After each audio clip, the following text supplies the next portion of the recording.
Okay, welcome back in. I'm going to continue my coverage from worst to first when it came to this past NFL season. As everyone knows, the regular season is done. It's been done for 2 weeks, and I figured why not get a kickstart on my review for the NFL year. So I already did the Titans. That was my first video. My next one will be the New York Football Giants. So they finished with a similar record, 3-14, finishing last in the NFC East and last in the NFC. But luckily, they were 31st in the league overall. So at least they weren't the worst team when it came to this past season. So we'll take a look at their schedule, and then I'll look at the stats for the players. So I'll go to full schedule.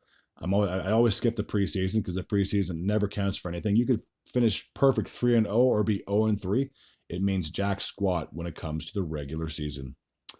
So they started off losing their first 2 games, winning their first game in week 3 against the Browns, losing against the Cowboys in week 4. So they lost 3 of their first 4 games. They went into Seattle and got a huge upset win over the Seahawks. They were 2-3 at that point in the season. And then they just basically went on a long losing streak after that, losing 1, 2, 3, 4, 5 games heading into their week 11 bye. So they were 2-7, if I'm not mistaken, heading into their week 11 bye. Coming out of their bye week, they would go on to lose 1, 2, 3, 4, 5 games in a row after that.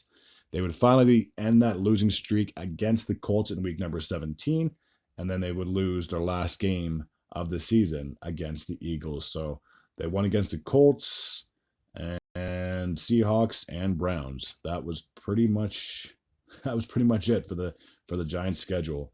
There was a lot of things that played into factor. So I'll just take a look at their standings. As I said, they finished 4th in the NFC East with a 3-14 record. Taking a look at their offense, they were 28th in the league. They finished with 3,228 yards of offense. Cincinnati had the best offense of all the teams.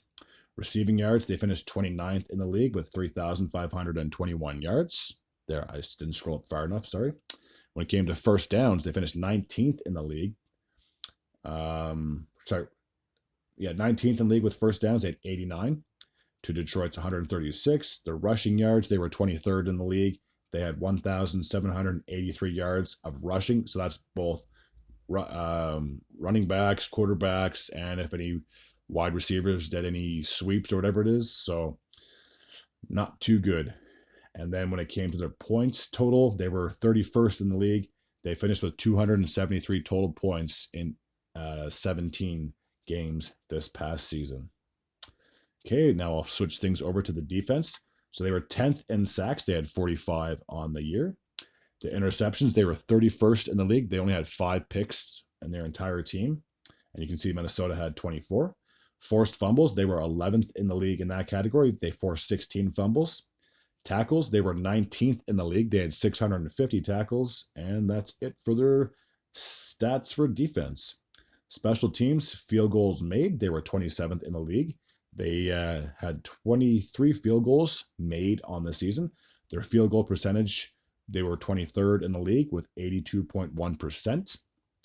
Extra points made, they were 31st in the league, only making 22. And their extra point percentage was 95.7, which was 18th in the league. Okay, so I'm going to scroll back up here and take a look at the players.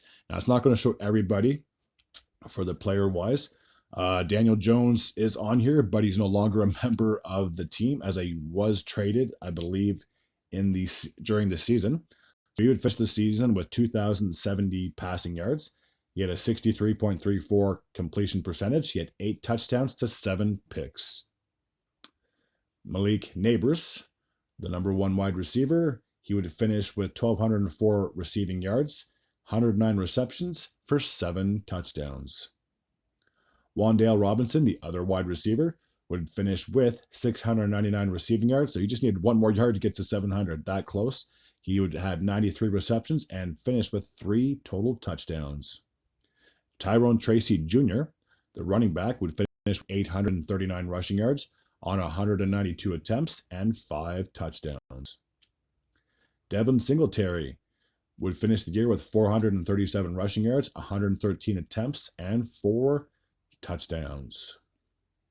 Now we'll take a look at the defensive side of things. Dexter Lawrence had 9 sacks, 23 tackles, 1 forced fumble. Oh, there we go. Michael McFadden would finish with 60 tackles, 3 sacks, 1 forced fumble of his own. Andrew Phillips would finish with 46 tackles, 2 forced fumbles, and 1 pass deflection. So, yeah, not a very good season for the Giants. And the only reason Daniel Jones' picture is on there is because of all the quarterbacks that played for the Giants this year.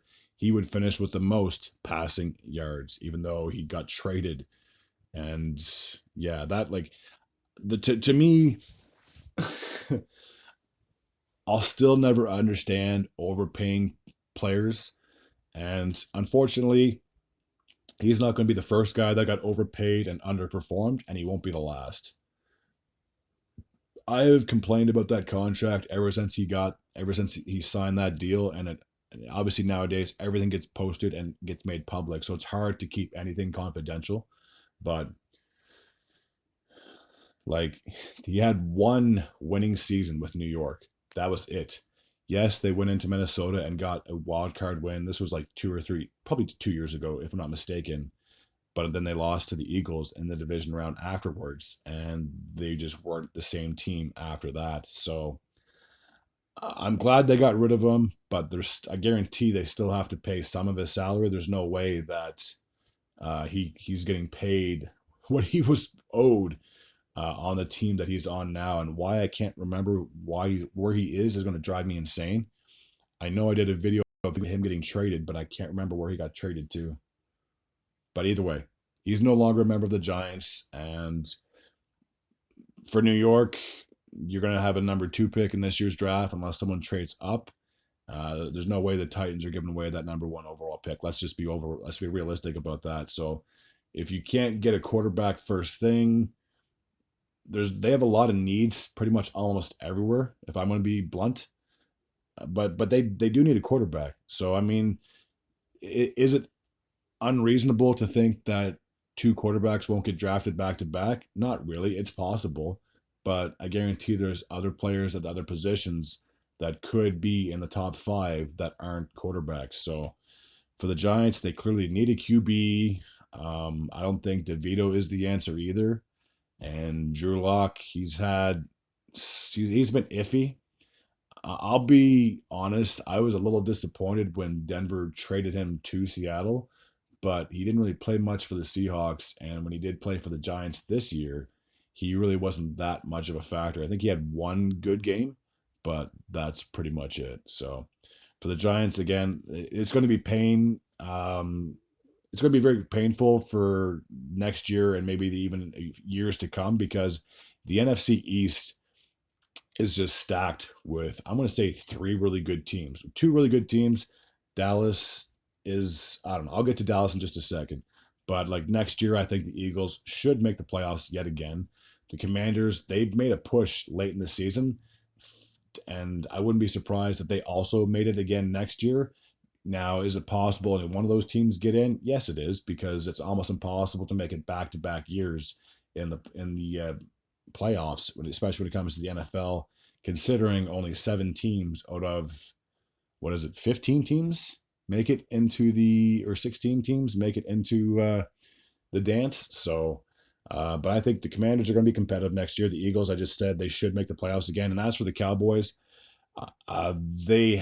they have a lot of good players. I mean, obviously Dak Prescott is their quarterback, and there's nothing taking that away from him. And they got a lot of good pieces on the offense and defensive side. They just had a really poor year, and obviously when Dak went down with the injury, that pretty much derailed their season right there. But as long as Dak can stay healthy, I believe Dallas should be competitive again next year. So you're looking at 3 solid teams just in your division alone. So I'll be bold, and I know I don't normally make my predictions for next year until August, but let's be realistic. I think the Giants are going to be in the basement of that NFC East, only because of the points that I previously talked about and how dominant those 3 teams really are. All right, that's going to take care of my review from the New York Football Giants. As always, if you're new to this channel and you like this type of content, feel free to hit the sub button. I'd be very grateful and very appreciative. Until next time, and as always, take care.